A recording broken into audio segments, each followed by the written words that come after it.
Steele's Rocks lie just to the west of the ferry terminal at Port Arlington in Victoria.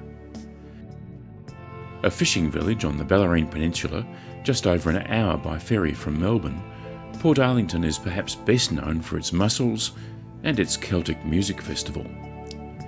It's a scenic location, and at the rocks there's a pretty good chance of spotting some of Victoria's diverse wildlife. So this seemed like a great place to test my new toy, a DJI MAVIC 3 Pro from D1 Store.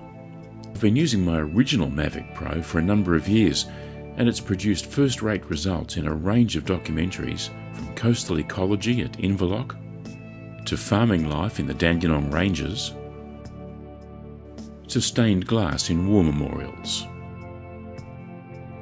The MAVIC 3 Pro offers some brilliant new features, and I was keen to explore some of these in a real-world setting.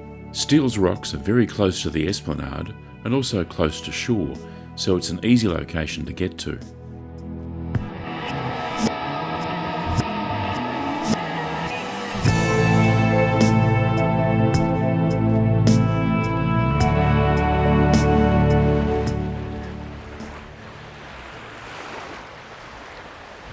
Well, on the very first day when we brought this MAVIC 3 Pro drone down for its test flights, I thought maybe we'd see some seabirds here at Steele's Rocks near Port Arlington in Victoria, but we were even luckier than that. I noticed this big rock that seemed to move, and I wasn't sure what it was, but it turned out to be an Australian fur seal. So on this MAVIC 3 Pro drone, we've got a unit here, the gimbal unit, which has got 3 cameras inside. It's got the Hasselblad camera at the base down here, which is a wide angle lens and a very, very high performance camera with an iris diaphragm, so you can actually adjust the aperture of the shots as well. Then you've got a medium telephoto lens up here and a high telephoto lens here at 166mm, which is fantastic, having all 3 in the one unit. So to get flying, I have to just unfurl the arms of the camera like this. Very similar to the MAVIC drone that I've had for about 8 years and which I have loved to use. It's been a fantastic machine. This one's just so much better. So there we are, unfurled, and then underneath you can see 2 cameras here, infrared detectors and Doppler system, more cameras on the front, more cameras on the top, more cameras on the back. This unit can fly through a forest without hitting a tree or even a branch. It's just extraordinary. And if you press the return to home button down here, it'll fly home, going over any obstacles, between trees, making its own decisions, and then finally lining up on exactly the spot that it took off from, according to photographs it took as it took off. So it lines itself up. You can watch it just turning around and orientating itself to what's below it. And then it comes down, and if it's happy that it's a good place to land, it'll land. So you've got the 2 external antennas and 2 internal antennas as well. Here's the 2 joysticks, and then your key controls are the main power switch here. Return to home is the important one when you've finished your filming. That's a pause button which stops the drone in mid-flight and just holds it there until you decide what you want to do next. Then you've got the 3 button positions here, which is C for cinema, N for normal, and S for sport. S for sport is really fast, goes to its maximum speed of about 70 kilometres an hour, but all the safety features, the obstacle avoidance and that, gets switched off, so it's a high risk manoeuvre, but could be a bit of fun. Back to normal, for normal use, is just fine. It flies to a pretty fast speed, and all the obstacle avoidance systems are working fully, which is, you know, a great fail-safe system. And then if you want to do cinema shots, you press it to the C for cinema position here, so the drone slows right down and all the movements are then also slowed down, so you get these very, very smooth, well-controlled cinema shots for your movie. Back to normal, and away we go. First thing to check before you fly is the batteries. You just press the little button here, and yeah, I've got a full charge of 4 LED lights, so that battery's full. And that should give me about 45 minutes of flying time, which is fantastic. Now, I'll just put the drone down over here. It's very bright today, so I've actually brought an accessory that came with the kit, which I purchased, by the way, from D1 Products. who were very, very helpful in the whole process. And you just fit this sunshade over the screen. It does actually stay on once you get the clips in place. And this really improves what you can see. So I'll turn it on, press once and then hold again, and then the screen comes up, and the controller actually can contain any number of apps that you want to include. It comes with the pre-installed DJI Fly app, which is reworked considerably from the earlier versions and does all sorts of marvellous stuff, which I'll talk about later. So now I'll fire up the drone. Just the standard procedure, one press and then hold, and you'll see the drone twitch to show that it's getting a signal. Okay, so right now I press my levers down and the drone starts up, and up we go. And there's my drone sitting right above me, looking beautiful. Now turn out to sea, little drone, and I'm going to go out there and photograph the seals on the rocks, but I'm able to stay a good distance away from them, which is fantastic because it won't disturb the seals, and I can just use the two telephoto lenses to go in as close as I want to get detailed shots. So we'll stay at a very low altitude like this. So the drone's now sitting at a good distance away from the island, as you can see in this shot. So there's a nice shot of the island. And now I stop recording and change the medium lens, and now we can see we're much, much closer, getting a lovely shot of the rock, and I'll see the seal on the end with a bit of luck. Certainly the seabirds are there. And so I now stop recording and go to the big telephoto lens, the 166mm one. And now I'm getting a lovely shot of the birds on the island, really beautiful.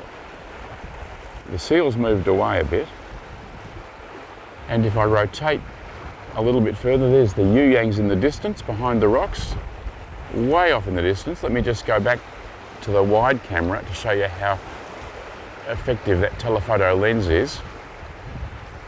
So there's the wide shot, and you can see how close the Yuyangs were. Here are shots with the Hasselblad 24mm wide-angle lens. The aperture with this lens can be varied from f2.8 to f11. Then closer with the 70mm medium tele lens, which has a fixed aperture of f2.8. And finally, close-ups with the 166mm tele lens with a fixed aperture at f3.4.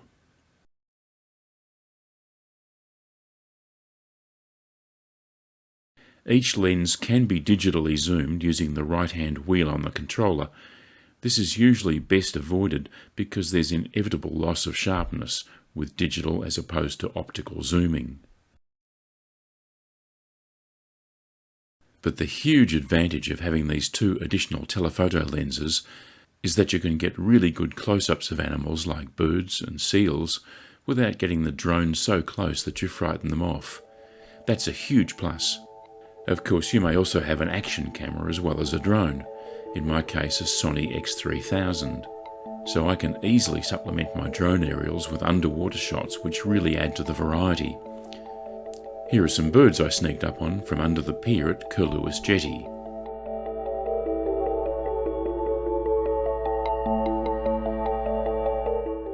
Here's a skate cruising along in the shallows.